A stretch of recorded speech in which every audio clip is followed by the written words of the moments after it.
आपण पाहताय महाराष्ट्र खबर न्यूज। या बातमीचे प्रायोजक आहेत श्री गणेश ज्वेलर्स अँड सराफ हडपसर पुणे। नमस्कार, मी सुद्धा महाराष्ट्र खबर न्यूज मध्ये आपल्या सगळ्यांचं स्वागत। नात्याला काळीमा फासणारी एक घटना जालना जिल्ह्यातील अंबड तालुक्यातील रुई गावामध्ये घडली आहे। वडिलांनी दुसऱ्या लग्नाचा घाट घातला, पण हेच लग्न त्यांच्या जीवावर बेतले। पित्याच्या दुसऱ्या लग्नामुळे संतापलेल्या मुलाने लग्नापूर्वीच वडिलांची निर्घृण हत्या केली आहे। या घटनेमुळे संपूर्ण परिसरात मोठी खळबळ उडाली। मिळालेल्या माहितीनुसार एप्रिल महिन्यातील एका सकाळी दिलीप राजगुरू यांचा मृतदेह त्यांच्या घरात आढळून आला। ते रक्ताच्या धारोळ्यात पडलेले होते। त्यांच्या शरीरावर आणि चेहऱ्यावर धारदार शस्त्राने वार केल्याचे प्राथमिक तपासात समोर आले।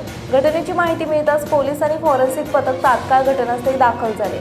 पंचनामा करून मृतदेह शवविच्छेदनासाठी तीर्थपुरी प्राथमिक आरोग्य केंद्रात पाठवण्यात आला।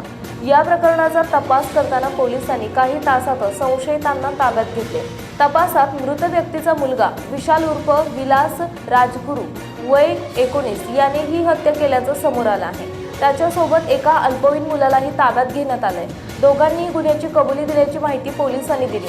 तपासादरम्यान असे समजले की दिलीप राजगुरू यांच्या पत्नीचे काही दिवसांपूर्वी निधन झाले होते आणि ते दुसऱ्या विवाहाची तयारी करत होते। मात्र या निर्णयामुळे मुलगा नाराज होता। या रागातून त्याने वडिलांवर हल्ला केल्याचे पोलिसांनी सांगितले। या घटनेमुळे रुई गावासह अंबड तालुक्यात भीतीचे वातावरण निर्माण झाले।